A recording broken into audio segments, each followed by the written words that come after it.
नमस्कार। राजनीतिक विमर्श में आपका स्वागत है। हम आज चर्चा करने के लिए उपस्थित हुए आपके सामने मध्य प्रदेश विधानसभा चुनाव में और इंडिया गठबंधन के सहयोगी दल कांग्रेस पार्टी और समाजवादी पार्टी में जारी निम्न स्तरीय बयानबाजी को लेकर के, जहां पर ये विधानसभा चुनाव साथ में नहीं लड़ पा रहे हैं तो क्या ये लोकसभा चुनाव में मोदी रथ को रोकने में कामयाब हो पाएंगे? कामयाबी तो अभी दूर की बात है, पहले ये 7 चुनाव ही लड़ लें, क्योंकि मध्य प्रदेश विधानसभा चुनाव में जिस प्रकार से दोनों पार्टी एक दूसरे पर हमलावर हो चुकी है, इस बयान को देखते हुए ये कह पाना बड़ा मुश्किल काम है कि ये दोनों एक साथ चुनाव लड़ेंगे। क्योंकि कोई किसी पार्टी के प्रदेश अध्यक्ष को चिरकुट बता रहा है तो कोई किसी पार्टी का राज्यसभा सांसद किसी को छुटभैया नेता बता रहा है।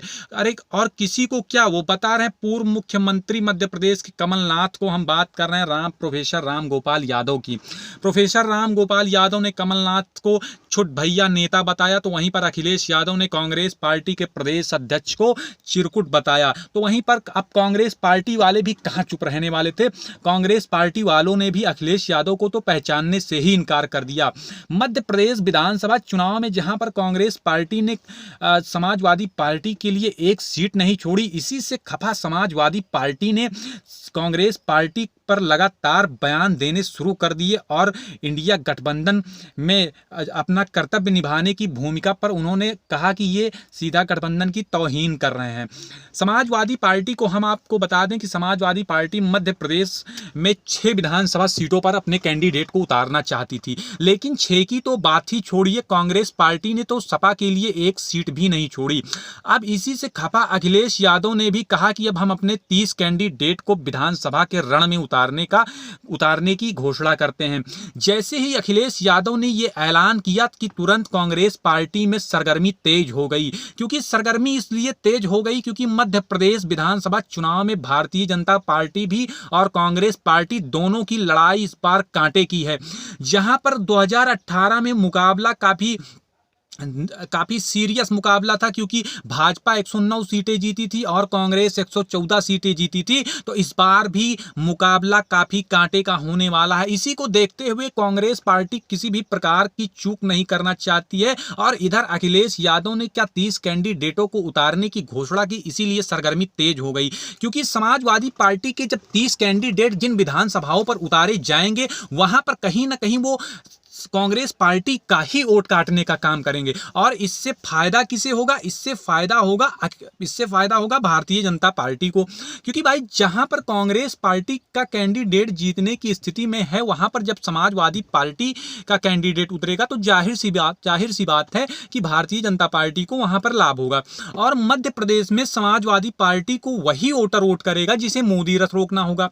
अगर यहां पर दोनों इंडिया गठबंधन के दोनों सहयोगी दल तालमेल सही से बिठा पाते तो शायद ये इन विधानसभा सीटों पर भाजपा कैंडिडेट को हराने में कहीं ना कहीं सफल हो जाते। लेकिन ये तालमेल बिठाने के बजाय ये अपने आप में ही उलझ गए। और भारतीय जनता पार्टी की तो यही नीति ही थी स्टार्टिंग से ही कि किसी भी प्रकार से ये अपने आप में उलझे और हमारा सत्ता में काबिज होने का रास्ता क्लियर हो जाए। तो कहीं ना कहीं ऐसी गलती अखिलेश यादव और कांग्रेस पार्टी दोनों ने ही किया। हम आपको बता दें कि समाजवादी पार्टी मध्य प्रदेश में बहुत पहले से ही 5-6 सीटों पर हमेशा मिनिमम 5-6 सीटों पर अपने कैंडिडेट्स को उतारते आई है। भले ही उस 5-6 सीटों में उसका एक ही प्रत्याशी जीतता हो, लेकिन वो अपना कैंडिडेट खड़ा करते आई है, अपना एक छोटा वोट बैंक हमेशा से बचाते आई है अपने कैंडिडेटों को उतारने के रूप में।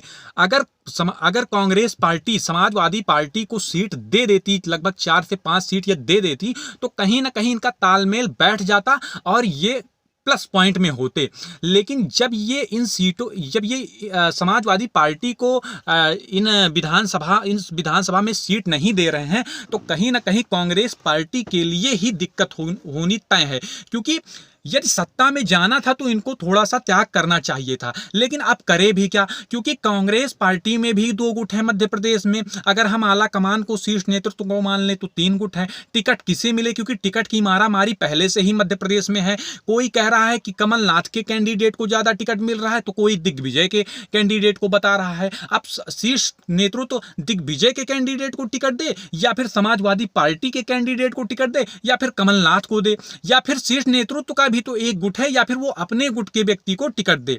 ऐसे में कांग्रेस के लिए इस चुनाव में एक बेहतर परफॉर्मेंस करने के लिए कहीं ना कहीं एक बेहद रणनीति से उसको चुनाव में उतरना था। शायद हम यहाँ पर कह सकते हैं कि कांग्रेस पार्टी एक बहुत बड़ा चूक कर।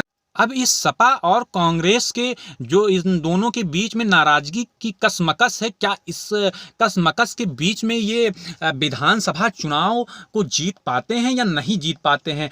चुनाव तक जितने भी छोटी बड़ी खबरें होंगी, हम आपको लगातार एक बेहतरीन सटीक विश्लेषण आपके सामने प्रस्तुत करने का प्रयास करेंगे। तब तक के लिए नमस्कार।